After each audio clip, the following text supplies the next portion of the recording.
What's going on, everyone? Welcome back. Today, we're going to be taking a look at our early top 12 quarterback rankings for the 2024 fantasy football season. So sit back, relax, enjoy. If you do, hit that like button, subscribe. Give us a follow on Twitter at AllDayPigskin to continue interacting with us there. Let us hear in the comment section you agree, disagree, along with any other questions you guys might have. We'll do our best to answer them all. But with that being said, let's get right into it. And as you can see, we've got our rankings along with our tiers pulled up here. So we're going to get into that aspect of it as well. And the only other thing to keep in mind, look, it's still May, it's still early, these rankings are subject to change, and this list could very well look pretty different come July, come August, come September.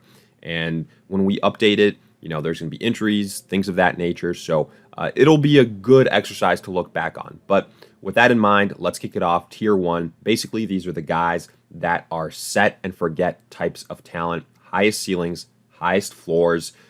They are matchup proof. And at number 1, we have got Jalen Hurts of the Philadelphia Eagles. And a pattern you're going to recognize here is a lot of the upper echelon quarterbacks, regardless of the tiers, have high rushing upside. And Jalen Hurts is no exception. High rushing yardage upside, high rushing touchdown upside. That has been the case since he has become the starter in Philadelphia. But on top of that, look, we get it. He's not the best passer in the NFL, doesn't have the best arm in the NFL, but man, that supporting cast is elite. A.J. Brown, Devonta Smith, Dallas Goedert, and then let's not forget the new addition of Saquon Barkley in this offense. Best running back that Jalen Hurts has played with so far in Philadelphia. And for those that might be worried that the addition of Saquon Barkley is going to limit his rushing upside, you've also got the factor of, if anything, it's going to keep opposing defenses on their toes. And for that reason, I think Jalen Hurts is going to have even more abilities to tuck it and run if he wants to. Also, Saquon Barkley, a very good pass-catching running back. So I think that will help that offense as well. But when you look at the combined aspects of quarterback play, passing, upside due to the offense, due to the ability of the player, and then rushing upside, I think that Jalen Hurts has that highest combo. Maybe somebody like a Josh Allen also comes into mind, but I do think he's a little bit lower on my rankings because of some off-season subtractions. We'll get into that later, but overall, I think Jalen Hurts has that higher combo upside. Then at number 2, we've got Patrick Mahomes of the Kansas City Chiefs, and he's like the exception of the rule, right? He doesn't have the rushing upside, but he is by far and away the best quarterback in the NFL.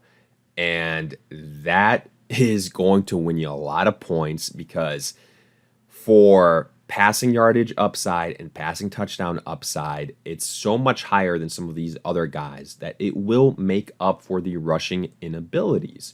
And I mean, look, just think back to a couple years ago when it was prime Tyreek Hill, prime Travis Kelce on this Chiefs offense. Mahomes was being ranked as the consensus number 1 guy by, experts everywhere. He had number 1 quarterback finishes, and I think the Chiefs tried to get back to that this season. You've got Travis Kelce. He's not in his prime anymore, but man, only a couple months ago, he absolutely dominated the playoffs from start to finish. So he still has that aspect of his game available. You've got Rashee Rice, who broke out last season, and yes, he's got off the field issues, but even if a suspension comes, when he does return, he's still a viable part to this offense. But the reason why I'm not worried, even if a suspension comes, is the additions the Chiefs had, right? They added Marquise Brown, a proven veteran wide receiver, in a kind of prove-it type of deal this year. So really incentivized to have a good outing in Kansas City. And only a couple years ago, the Arizona Cardinals traded a first-round pick for him. So the talent is definitely there. He's just been hurt by some injuries and then injuries to his quarterback. So because of that, not really his fault. And then the other addition that I really like, the Chiefs traded up for rookie wide receiver from Texas, Xavier Worthy, an absolute speedster that can stretch the field alongside Marquise Brown. And then that's going to further open things up for Travis Kelce, in the middle of the field, which could make him even bigger of a threat. So I love this Kansas City offense, how it's retooled. I really like the offensive line. And I think we're going to get back to vintage Patrick Mahomes. And then finally, Josh Allen of the Buffalo Bills, last name in this tier 1 group. I love the upside for Josh Allen in terms of the rushing department. I think he is probably the best goal line rushing quarterback. And his rushing touchdowns are going to be there and going to be a factor like week in and week out. What worries me here is, last year I could say you've got a top 10 wide receiver on your offense. That's not the case anymore. There's no more Stephon Diggs here. And Gabe Davis also no longer a part of the team. And I get it. Gabe Davis wasn't elite, anything like that, but he clicked well with this offense. He knew his role, and he could still dominate games from time to time. More so for me is I don't love the replacements here for the Bills. It's like Curtis Samuel, he's nowhere close to a Stephon Diggs. He's much closer to a Gabe Davis than anything. And then Keon Coleman, rookie wide receiver. Look, Keon Coleman was a guy that some people had in the middle of the second round in terms of projections. That's a lot of pressure to put on a rookie wide receiver immediately out of the gate to have such high production on this offense. And I just don't think you did a good job of replacing your talented wide receivers here. Now, good news is you still got Dalton Kincaid at tight end, who proved to be very serviceable last year. You've got an up-and-coming running back in James Cook. And then, again, Josh Allen is good enough to overcome some of those issues, but I just don't think his upside will be as high as it was the last couple of years. That's why I kind of disagree with having him as the number 1 guy like I've seen in some other mock drafts. But let's move on to our tier 2 category. These guys are just a step below the tier 1 list, maybe not as high upside. Going to be a little bit more inconsistencies, not quite as well-rounded, but either way, still in the upper echelon group. So at number 4, CJ Stroud of the Houston Texans. Absolutely broke into the league last year. By all accounts, shouldn't have been the case, but damn, it did not matter for him. He absolutely balled out. And when you look at this offense, what they did, there's no reason why he can't pick up right where he left off. You've still got Nico Collins, you've got Tank Dell, but you have the addition of Stephon Diggs. Now, I get it. Stephon Diggs maybe not in his prime still, but even as a wide receiver too, Stephon Diggs, huge win for this offense. You've also got Dalton Schultz. You've added Joe Mixon, so really good situation for Houston and namely for CJ Stroud. Good offensive line on top of that. And he has the ability, even though he doesn't do it too much, to run the football. We saw it during his college days. He can tuck it and run, but he also proved last year that he's an elite passer of the football. So a tremendous combination. We could be looking at like a Jalen Hurts 2.0 type of deal as far as fantasy football production. And then Lamar Jackson at number 5 of the Baltimore Ravens. Best rushing quarterback in the NFL. And like I said, despite what happens through the air and some, lackluster showings that you might have with your arm, if you're the best rushing quarterback in the NFL, that is going to bump you up a bunch for fantasy football purposes because the rushing ability is an absolute cheat code at the quarterback position. Now, I can't have him quite too high because, again, he's never been the guy that's going to dominate you through the air. You've got some nice pieces in Zay Flowers and Mark Andrews, but nothing elite there at that pass-catching level other than that, I would say. I like the addition of Derrick Henry. Again, that could help him like a Jalen Hurts with Saquon Barkley. Lamar Jackson isn't going to just stop running the football because Derrick Henry is there, so I'm not worried about that aspect of it.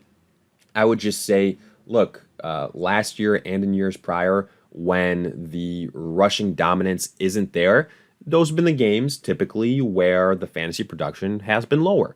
And that'll happen from time to time. So I do just want to point that out. And it is why he is that kind of last name in the tier 2 category.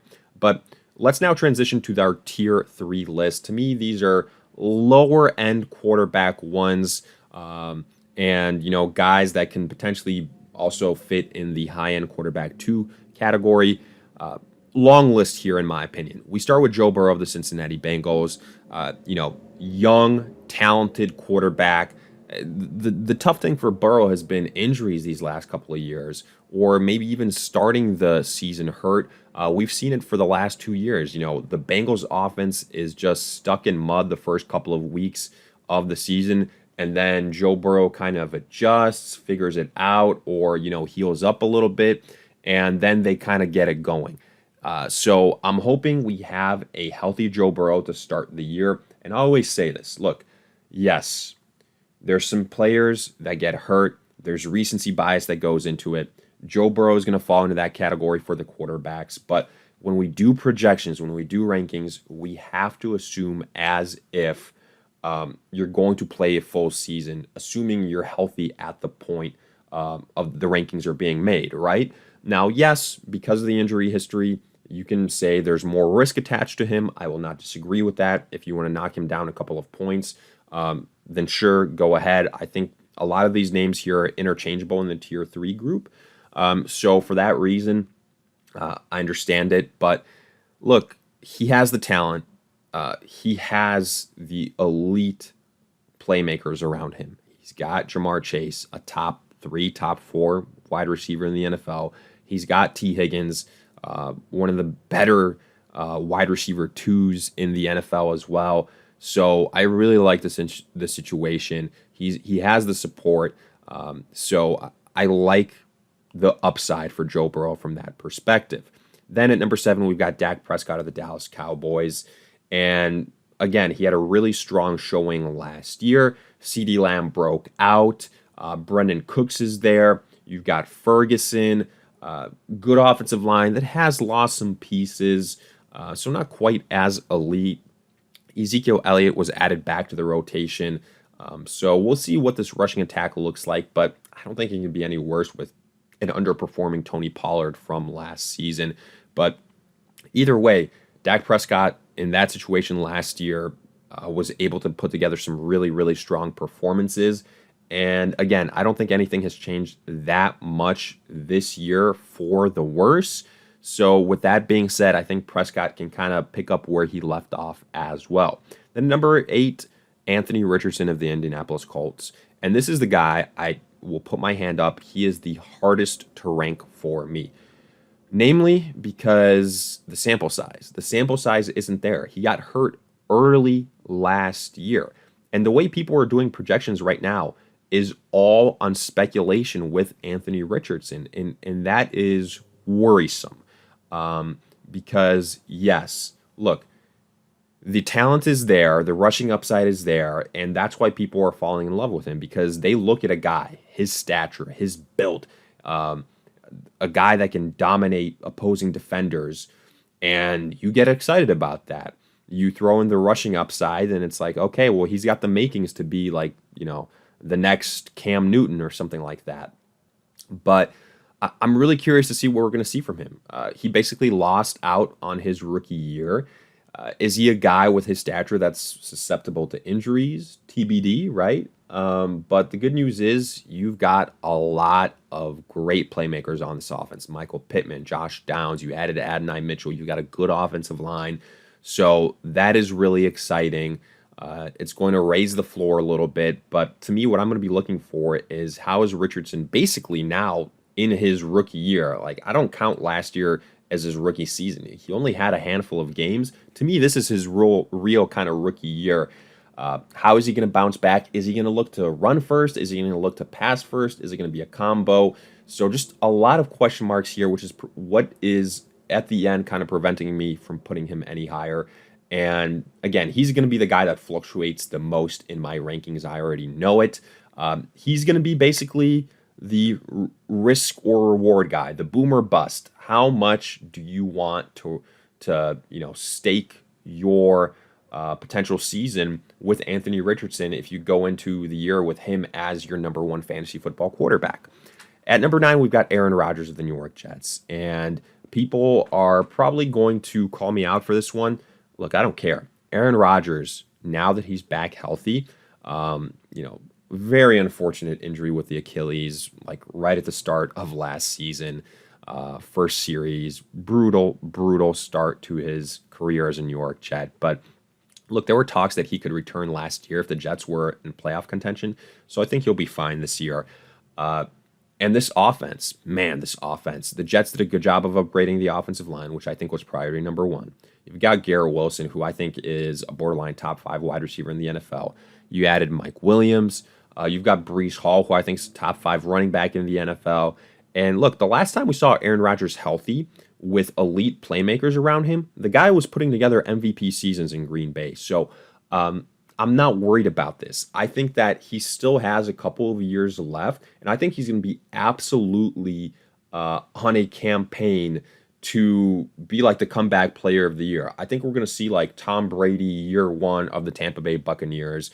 Aaron Rodgers, to me, I think is going to be the biggest steal of the quarterback situation this year for fantasy football purposes.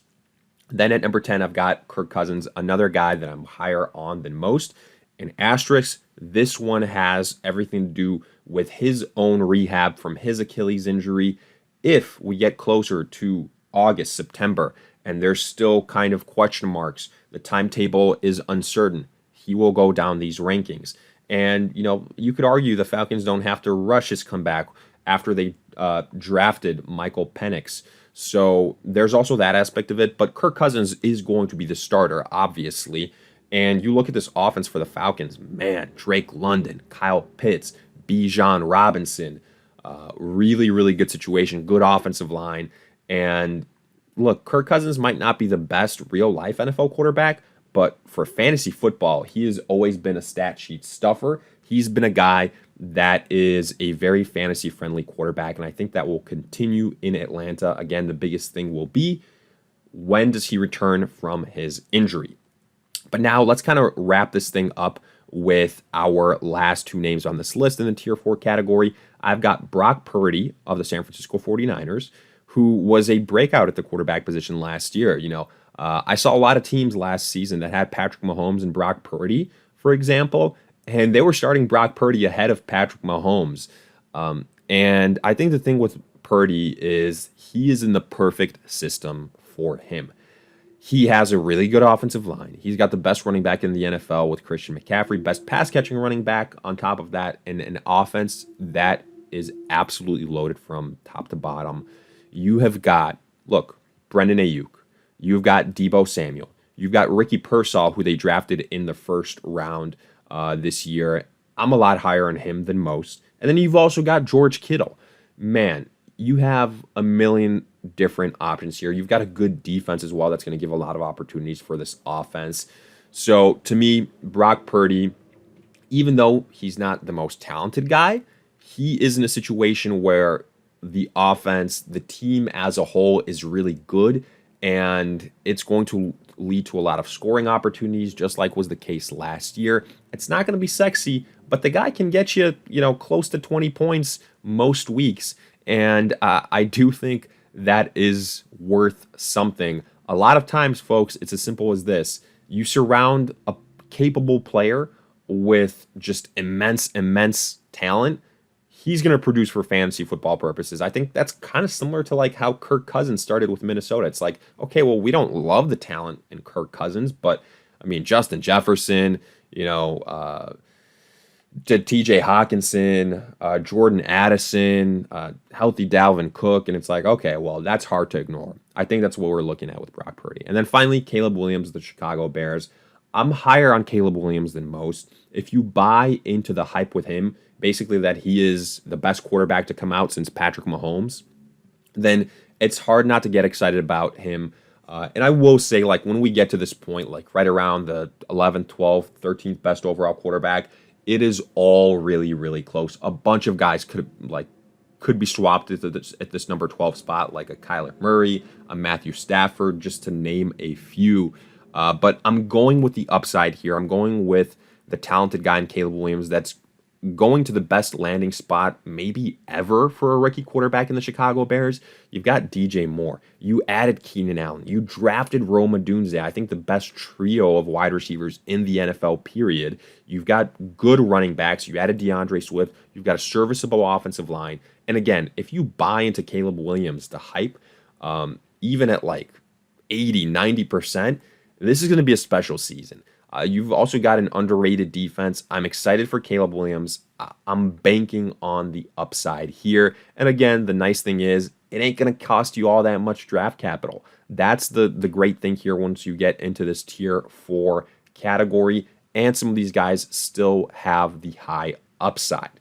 But with that, we wrap up this breakdown of our early look at our top 12 quarterbacks for the 2024 fantasy football season. If you guys enjoyed, hit that like button, subscribe, give us a follow on Twitter at AllDayPigskin to continue interacting with us there. Let us hear in the comment section, did you agree, disagree, along with any other questions you guys might have. We'll do our best to answer them all. But in the meantime, we'll see you guys in future videos.